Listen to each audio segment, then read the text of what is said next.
has drawn a group of baboons to a disappearing waterhole, where more than 100 camouflaged crocs lie in wait. In an instant, a youngster finds she's ventured too close.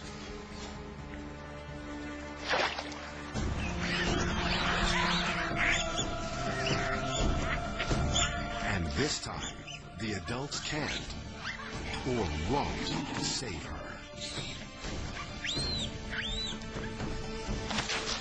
If it were a hand or a foot, the baboon might sacrifice it and live, but that's not an option here. Then suddenly, she's free. Look again. Did the baboon claw the croc's eye? Or did her muddy fur slip the croc's grasp?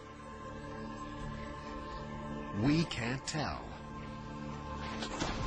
But this baboon has literally snatched life from the jaws of death, with nothing but bad hair, and maybe a lifelong trauma to show for.